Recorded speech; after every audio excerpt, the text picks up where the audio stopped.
these kind of things. But the Ridley, you know, he's sticking with the big boys. This is the thing. I've seen him doing a lot of work with Ridley, especially kind of when like seeing him playing, you know, players on stream, and you know, from seeing his performance at tournament. I want to see what he's going to bring out, because he's a fairly slowish character, and you know, Ness has got some silly things going on.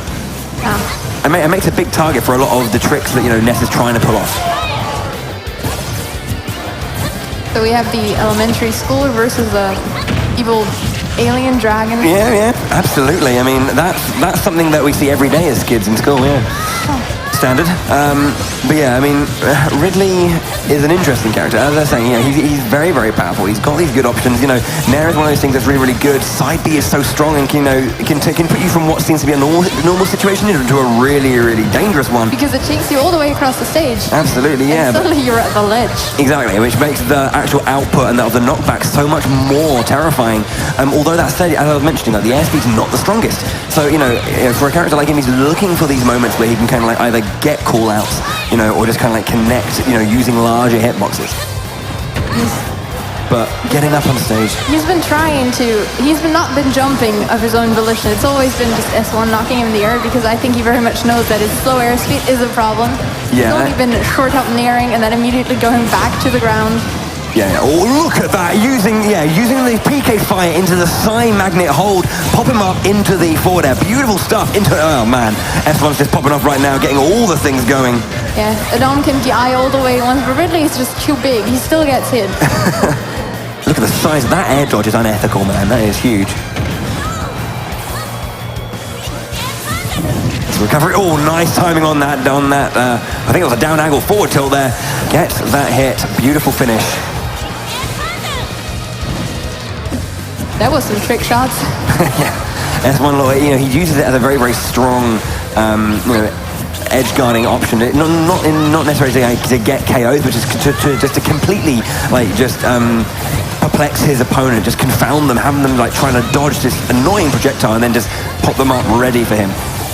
Because there's not many projectiles that can just change direction however you want. Team recovery there, and I'm just waiting. Oh, it looks like he was going for a down smash for a neutral get up, but the aggressive approach on stage from S1 did catch that. Dash attack. Looking for it even between these two, much better game. Oh, there we go. Yeah. That's what we're looking for those moments to get the big hit. That forward smash is powerful. So he didn't manage to get to the ledge with the recovery, and immediately hit with that forward smash. And I kind of feel that S1 was kind of banking on the length of the PK rocket there just to go for that, but... And he's... Oh, I think he was looking for... I mean, normally he kind of does that, and like the magnet hands are really, really long on that one, but seems a little bit too far away and does lose that first game quite early on. S1 1-0 down now. That was a surprise. It was really, really interesting because S1 had like a lot of control in the early part of that game, you know, really kind of building upon what he needed, even though the percentage kind of was kind of back and forth for the most part. When Adom really kind of like set himself to the ground, and when he really going to use the short hop nairs that he needed to kind of extend what he wanted to do ground-based, that's where Ridley kind of started to shine in that game. And he just used his stage presence. He didn't let himself be knocked around by S1, so he controlled himself where he was. And as he said, Ridley is better on the ground, so he stayed on the ground. Yeah. And he didn't let S1 knock him in the air and then combo him there, which he could do. Maybe we'll see this in the next match. Yeah, I mean, that's the thing, like what adaptations does S1 need to do in order to kind of like prevent the bigger hits and the overall percentage gain coming out from Ridley? Because, you know, heavies, they like to do that. Like, I like to tack on just barely enough percent to get the big hits they need, and then they'll start looking for that. Opening up very quickly with a PK fire into a double forward air. 45% immediately off of that small string. Again, double forward air. Another double forward air. You can just tell when S1 just goes, all right, yeah, and you know what, I'm going to start playing the video game now. It's kind of crazy. Go, wow, that's a very, very raw up B. Very...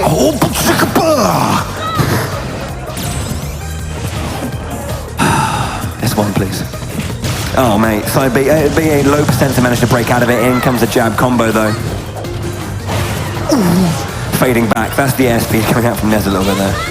Or the drift, rather. See these aggressive like approaches on the stage. Adom's kind of been falling traps been falling for that quite a lot. There it is, yeah, the down smash, turning away down smash to hold the yo-yo out just to catch those iframes. Seems like S1 is kind of controlling this match. Yeah, he needs to kind of be doing that. He needs to be throwing out more of these options because, like, that's the thing, because of the large hitbox, you know, on Ridley, he's able to connect those things a lot more, and PK Fire is a big part and like, a big combo starter, a big combo extension for Ness. Because you can DI out of PK Fire, but if you're that big, it's going to take you some time, so he can get in a follow-up. And even then, throwing out the PK Flash so that adom couldn't. What is happening here? That's twice now, mate. That's very odd. Yeah, it's been tough for Adom to kind of like really land, you know, when he's been using the PK Flash as well. But S1 just needs to slow down, back throw. That'll be that. That'll be that. We've seen it before. It just kills. So. Yeah. Ooh, crikey. It always comes with these forward airs from the ledge because Adom doesn't really contest them. He puts out option like to catch a neutral get up or something, but if he does the fair from ledge, he gets back. Oh my god! So like that time you can see once Adom kind of like spaced back and moved back because he's seen the aggression, but you know, connecting the Psy Magnet into, well, I mean, getting the PK Fire into reverse Psy Magnet into the back air is just, this is what S1 is known for with this Ness. And it seems a bit like he's figured it out now. Adom just needs to stop that, the back throw will come out, and that will be enough. Game 1 going to Adom very strong, but S1 managing to make the necessary adaptations. Yeah, he's been this game was just knocking around the stage from this end to this end all the time. Yeah, I think the specific thing as well, I mean, you say it's just how much percentage he's getting out of every single one of those combos. Every single time he managed to land a hit, it didn't just like end there. I think in the first game, maybe some of the combo game was a little bit colder, so it was kind of like every now and then dropping it or not getting the full extension, but you know, you saw every single PK Fire was connecting. The Psy Magnets were extending and then taking it even further with multiple fairs, getting big percentage with back airs as well. And that's kind of, I think, the biggest difference is the percentage output. For the most part, at least.